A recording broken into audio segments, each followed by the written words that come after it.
तो सभी लोग को दिमाग में बैठा हुआ था, इनको दिखता था सिर्फ भाजपा। तो 70% 80% अपने जो उनके हक और हिस्सा जो मिलता है, जो फंडिंग होता है, सभी उधर काम कर दिए। आदमी जब घर का मालिक जो होता है सबसे पहले अपना परिवार को देखता है, तो राजद परिवार को तो ऐसा खदेड़ दिया गया है मान सम्मान में, हर चीज में। तो अगर दूसरे का सहयोग करना था उनको, तो फिर मेरा पार्टी में आके जीत के दूसरा को अगर सहयोग करेंगे तो हम लोग क्यों उनको चाहेंगे। और उनको हम लोग अगर टिकट भूल भुलैया से दे भी दिए हैं लालू प्रसाद यादव जी, तो हम लोग उनको वोट नहीं करेंगे। झारखंड में चुनावी बिगुल बजते ही टिकट की चाहत में लोग पटना भी पहुंच रहे हैं। पटना इसलिए पहुंच रहे हैं कि आरजेडी सुप्रीमो लालू प्रसाद यादव का आवास है, यहाँ पे राबड़ी देवी का ये आवास है और यहाँ पर चतरा से कार्यकर्ता सब पहुँचे हुए हैं। और जो वहाँ चुनाव है, विधानसभा चुनाव होना है और किसको सीट मिलेगा ये अभी बाकी है देखना कि वहाँ के गठबंधन जो इंडिया गठबंधन है वो किसके कोटे में जाता है। लेकिन टिकट की चाहत में यहाँ पर चतरा से कार्यकर्ता आए हैं और उनसे हम बात करेंगे कि जो चतरा क्षेत्र है वहाँ आरजेडी का क्या दबदबा है। आप लोग कहाँ से आए? चतरा से है। किस कारण आए यहाँ पर? जी सर, क्या कारण है? कारण है कि चतरा विधानसभा से जो वर्तमान में विधायक और मंत्री हैं उनका खिलाफ हम लोग आए हैं। राष्ट्रीय अध्यक्ष से ये मांग करते हैं कि हम लोगों को चतरा में जो हमारा सीट है, जो राष्ट्रीय जनता दल का जनाधार है, इनके आने से ये जनाधार खत्म हो जाएगा, मेरा राजद खत्म हो जाएगा वहाँ। इसलिए मांग करने लाए हैं कि उससे हट करके किन्हीं का भी टिकट दे देंगे, हम लोग उसको जिता कर देंगे। और पूरे 81 सीट में अगले बार एक सीट जिता के हम लोग दिए थे पूरे झारखंड में, और इस बार भी जिता देंगे। लेकिन परिवर्तन करेंगे तभी हम लोग जिता पाएंगे, ऐसी कोई उम्मीद नहीं। आखिर आप लोग मंत्री के खिलाफ बिगुल फूंक दिया, आखिर क्या बात है, इसका कारण क्या है? देखिए, देश में दो बड़ी कारण है।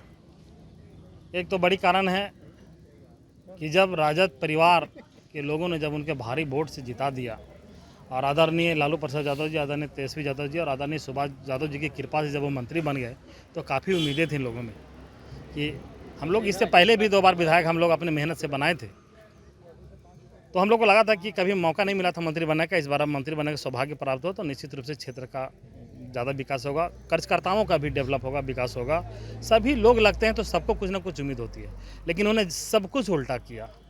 चूँकि वो लगातार 15 साल 20 साल भाजपा में रहे थे, आदरणीय लालू यादव जी इनको टिकट दे दिए, तो सभी लोग को दिमाग में बैठा हुआ था, इनको दिखता था सिर्फ भाजपा। तो 70% 80% अपने जो उनके हक और हिस्सा जो मिलता है, जो फंडिंग होता है, सभी उधर काम कर दिए। इधर लोग सब यूँ देख रहे, सब यहाँ एक भी वोटर नहीं, सब लीडर हैं, आप देख सकते हैं चेहरे से भी। तो सब यूँ कि यूँ झांकते रह गया, 5 साल लोग कहते रहे, चिल्लाते रह गया, रोते रह गया, गाते रह गया, कोई सुनवाई नहीं। मैं उनका प्रतिनिधित्व भी किया हूँ, मैं उनका प्रतिनिधि भी था। मेरे जैसा व्यक्ति अनेकों बार उनके आदेशानुसार हमने कई बार, उन्होंने डॉक्यूमेंट मांगा लिखित के, आप इतना लाख कर दो, इतना लाख लिख के दो, मैं सभी कार्यकर्ताओं को लिख के, लेकिन एक काम ज़मीन पर उन्होंने नहीं उतरने दिया। मानसिकता अब वो जाने और उनका नेचर जाने क्या हो सकता है। तो एक तो पहली बड़ी मुद्दा ये है। दूसरी मुद्दा है कि अब वो चूँकि हमारे हम लोग वो जो सीट है वो एसी कैटेगरी का है वहाँ, तो एसी कैटेगरी का सीट है, तो वो अब चले गए हैं एसटी में, तो ऐसे भी चुनाव अब नहीं लड़ सकेंगे। अब वो चाहते हैं कि हमको तो नहीं लड़ना, शायद हो सकता है इसीलिए हम लोगों के ऊपर कार्यक्रम के ऊपर ध्यान नहीं दिए। और इसके बाद जो फिर उनका मन में एक वैमनस्य से आता है कि अपने एक बेटा तृतीय पुत्र हैं, सुपुत्र हैं, उनका शादी जो इंटरकास्ट शेड्यूल कास्ट की एक परिवार से, बैठा परिवार की बेटी से वो शादी कराते हैं, और उनकी साफ मानसिकता होती है कि हम चुनाव लड़वाएंगे। इस बार बहू को लड़ाना चाह रहे हैं, चाहते हैं कि इस बार टिकट हमको मिलेगा, हम बहू को चुनाव लड़ाएंगे। आप लोग कहे कि यहाँ पर जितने लोग हैं लीडर हैं, वोटर नहीं है, आखिर चतरा में आरजेडी का वोटर कितना है ये पहले बताइए। देखिए, एवरेज वहाँ अगर आप कॉम वाइज पूछिएगा, हर एक जाति के हिसाब से पूछिएगा, तो लगभग हमारा आंकड़ा है उसमें 6 से 7 लाख आसपास कुल वोटर होंगे। आप भी लीडर हैं, आपकी चाहत भी होगी कि आरजेडी से वहाँ टिकट मिले, चुनाव लड़ें। जी, बेशक मैं अपनी एक दावेदारी भी पेश करने आया हूँ, लेकिन अपनी दावेदारी से बेहतरीन मेरा एक डिमांड है कि सबसे पहले हम वहाँ, हमारी आबादी जो अनुसूचित जाति की आबादी 3.5 लाख प्लस है, तो मैं चाहता हूँ कि हमारा व्यक्तिगत भाव को ना देख करके सबसे पहले जो वहाँ सामूहिक मांग है कि उस व्यक्ति को हटाएं, और उसके बाद आदरणीय लालू यादव जी, तेजस्वी यादव विचार करें कि कौन योग्य है, किसको देना चाहिए। हटाने की बात कर रहे हैं, आप महिला हैं जी वहाँ मंत्री भी हैं, जो आपके जो विधायक हैं, जी कारण क्या है? आप लोग के महिला को प्रधानता दी जाती है, आप लोग को क्या किया गया है? मंत्री की तरफ से कुछ वादा किया गया है चुनाव में या कारण है कि आदमी जब घर का मालिक जो होता है सबसे पहले अपना परिवार को देखता है। तो राजद परिवार को तो ऐसा खदेड़ दिया गया है, मान सम्मान में हर चीज़ में कभी सहयोग नहीं किए। जब से बने एक विरोधी को क्यों आखिर दल बेदल लड़ाई होता है यहाँ, बीजेपी और तरह तरह का यहाँ पार्टियाँ हैं। तो अगर दूसरे का सहयोग करना था उनको, तो फिर मेरा पार्टी में आके जीत के दूसरा को अगर सहयोग करेंगे तो हम लोग क्यों उनको चाहेंगे? हम लोग तो नहीं चाहते हैं। और हम नहीं, मेरा चतरा विधानसभा का वोटर भी नहीं चाहते हैं।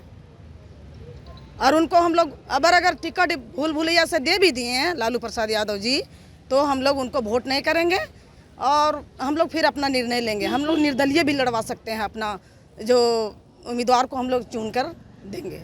आप लोग आरजेडी में है तब भी कह रहे हैं कि निर्दलीय चुनाव तो लड़वा क्या सकते करेंगे? मेरा मजबूरी होगा। जब हमको सिंपल नहीं मिलेगा तो क्या करेंगे? मेरा मजबूरी है कि हम दूसरे पार्टी में जा भी नहीं सकते हैं। ठीक है, हम लोग बहुत जब से हम वोट डाल रहे हैं तब से मेरा आरजेडी परिवार आरजेडी में ही डाल रहे हैं। इसलिए मेरा कहना है परिवर्तन हो। मेरा कहना है कि अगर सीट यहाँ पर दूसरा जनरल हो जाएगा तो क्या दूसरा को अधिकार नहीं बनता है? वो फिर चौथा बेटा को क्या जनरल घर शादी करके लड़ाएंगे? मेरा ये कहना है। जब एक दूसरे का जब यहाँ मौका मिला है तो दूसरे का भी सहयोग उनको करना चाहिए था, भोक्ता जी को। यदि लालू यादव कह देते हैं भोक्ता को ही हम वहाँ से लड़वाएंगे, हाँ तो देंगे तो वोट दे देंगे। ये तो सिंपल देंगे ना, ये सिंपल देंगे वोट तो चतरा का विधानसभा का जनता देगा। भोक्ता साहब के जो परिवार में ही लोगों को मिलेगा तो आप लोग सपोर्ट करिएगा? उनका परिवार में तो लड़ाई कैसे होगा? वो तो यदि लालू यादव कह देते हैं वो आरजेडी तो एसटी में चले गए हैं, आप नहीं समझते हैं। वो एसटी में चले गए हैं, उनका तो सीट ही नहीं है, वो तो लड़ ही नहीं सकते हैं। बहू को ले आने से क्या होगा? नई बहू है, हम उनको जानते पहचानते नहीं हैं। एक बार तो हम भूल भुलैया में हम लोग भोग रहे हैं, 5 साल भोगे हैं, फिर भोगेंगे। हम लोग ये दोबारा गलती नहीं करेंगे। निर्दलीय लड़वाएंगे? हाँ लड़वाएंगे। अगर सिंपल नहीं दिए तो हम लोग निर्दलीय लड़वाएंगे। और इनको जिसको मन है दे दें, हम लोग का कोई दिक्कत। लेकिन हम लोग इनको विनती कर रहे हैं कि चतरा को अगर बचाना है, अपना सीट को बचाना है, तो इनको बदलाव लाना जरूरी है। ये देखिए, कह रहे हैं कि चतरा को बदलना है, वहाँ बदलाव करना है तो सीट को बचाना पड़ेगा। और उपभोक्ता जो हैं, मंत्री हैं, उनके परिवारों को वो सीट सिंबल नहीं देना पड़ेगा। यदि दिया गया तो आरजेडी से हट के ये सब निर्दलीय उम्मीदवार भी उतार सकते हैं। आलोक कुमार, 10 मिनट, पटना।